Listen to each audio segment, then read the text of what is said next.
The Austin Symphony Orchestra will be presenting concerts tomorrow evening and Saturday night, the 21st and 22nd of March. With Chorus Austin, they'll be presenting Carmina, Burana, Carl Orff's masterpiece.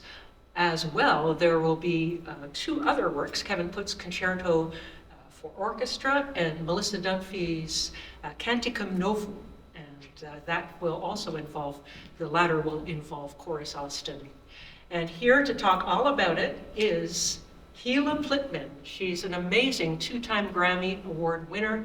She's won many other awards, and her voice, her ethereal voice, and her emotive capability has just left audiences spellbound for years, and we're lucky that she's recently made her home in Austin, Texas, and she will be singing. She's the soprano in Carmina Burana, and there's a baritone as well and a tenor, which we'll talk about in a moment. But I want to ask you both, why is this piece so important to so many listeners and people who maybe ordinarily wouldn't be into classical music? And it's really Carl Orff's only big work. Please.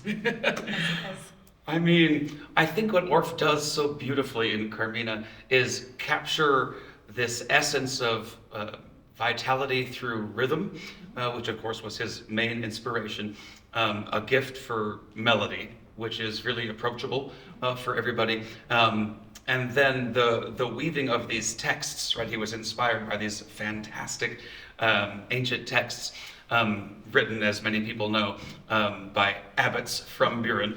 And these are not sacred texts, but really quite exactly right, quite profane and really wonderful. Bemoaning fate and the human experience is something we can all kind of lean into, especially these days. But then there's a celebration of springtime. There's the tavern scene, which involves the tenors and basses, the tenor soloist, the baritone soloist, as they all just get more and more drunk and rowdy. And then we enter the Hall of Love, where we have the children's chorus with Illumin youth choirs, and of course Hila will be the soprano soloist there.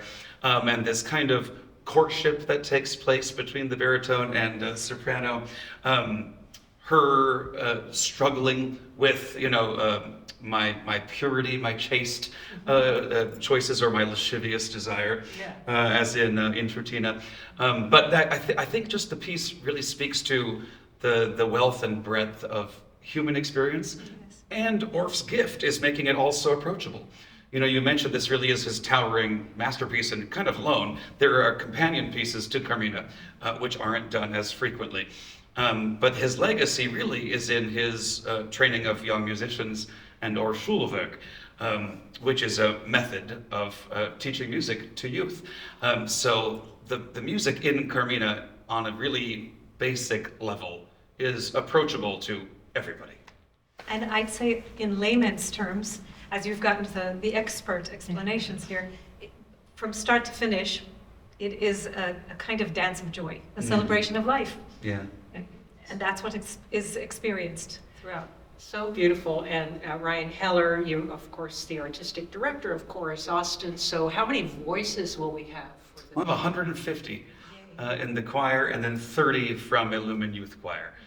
So with the orchestra and the soloists, we're at about 260 musicians on stage. Okay, well, here's the only thing I wanted to read today, because I never really noticed this. For Carmina Burana, we know about the Latin text and what you just said about it, but there was kind of a subtitle or parenthetical title, Secular Songs for Singers and Choruses to be sung together with instruments and magical images. So the magical images, do we have magical images, or is the music? That's how I would describe Hila, a magical image. Yeah. Right, exactly. But he conceived it for the imagery that it brings to mind. He also wanted it to be staged, which is why so many ballet companies will do Carmina Burana. But for our performance, we're leaving it to the audience's imagination to really let this thing speak for itself and everything that is evocative in the music and the text. Well, I know you've both performed this work, you've conducted this work before, and Hila, you've performed this work numerous times? Actually, only the once, and in Mexico City with the Mexico City Philharmonic, and this was years and years ago.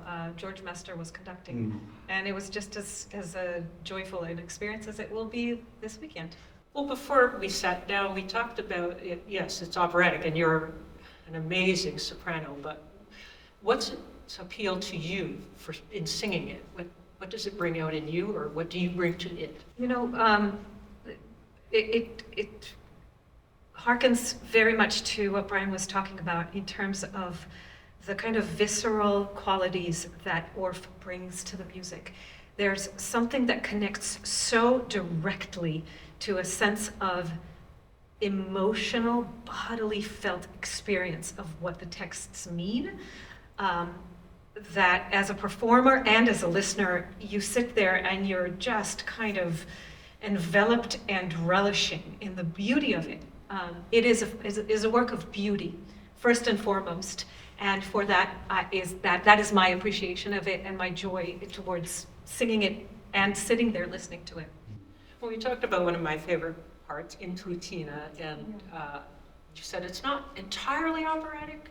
How could you describe that for us? Just in that the harmonic language that he uses, it comes from a kind of more orchestral and not quite operatically styled music. And even writing in that range for a soprano, which is considered low, it shows that he was intending for something to be very sweet and tenderly done, rather than a kind of overpowering operatic voice. So that's what I mean. Okay, well, and everybody knows O Fortuna, and many selections. There are 25 pieces in this, I believe, and many of the pieces have been used in commercials and in movies, but O Fortuna has been used. It's the piece they always use when a film is not yet finished, but they're promoting it 6 months ahead, and you know there's going to be a battle or something. Yep. Okay. Well, or a new Ford truck. So many people will know a lot of the music in this, even if it's their first time coming, and you would encourage listeners, especially if they've never heard it. Absolutely. This is such a wonderful piece for a first-time concert goer. It's so approachable. It's so fun. It's the second half of the concert. The first half of the concert is just about 35, 40 minutes. Take an intermission, come back and do Carmina, which is a little less than an hour. So it's a beautiful evening. And, the Austin Symphony, our friends there, create such a welcoming environment. And, as we always say in Austin, come in your jeans and a t-shirt. You don't have to be in a tux or a suit or whatever, Just come and share this wonderful night with us. Oh, beautiful. And I want to say this is also part of the 60th anniversary celebration of Chorus Austin. That's You've right. done so much in the community this year, so congratulations. Thank you. When Carmina takes place, Peter Bay will be conducting it. Obviously, you've rehearsed the choir to the last moment, etc.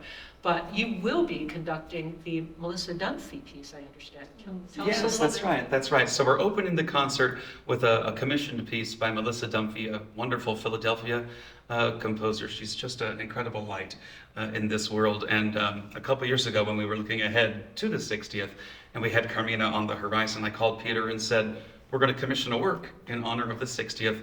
I'm thinking that I would love it to include the orchestra, so Melissa can just have all the colors available to her imagination. And he said, yes, and why don't you conduct it? And I said, okay.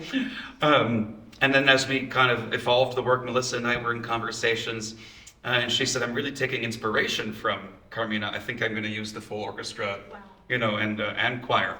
And then we ended up deciding on my writing the text. We were talking about ideas back and forth. And I was inspired from Carmina as well. We decided to do a mix of Latin and English text. And so that's what we did with the help of Philip Barnes, who helped me with some of my Latin that I had to try and harken back from school days. But it's turned out to be a celebration of not only raising voices together, but the importance of many voices united in song. This thing that only we can do in bringing people together to create something bigger than ourselves, a celebration of nature and the world in which we live. So really those themes that are woven into Carmina kind of pulled out and put in this 7-minute concert opener. And I think you'll agree, it's incredibly colorful. Melissa's language evokes like Copeland and Barber. It's so fun. And it's fun for the choir, it's fun for the orchestra. We had a great rehearsal last night, and I just can't wait to share it with our community.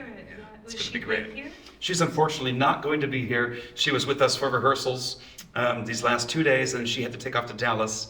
The American Choral Directors Association is having their convention this week, also here in Texas, but she will be back next month.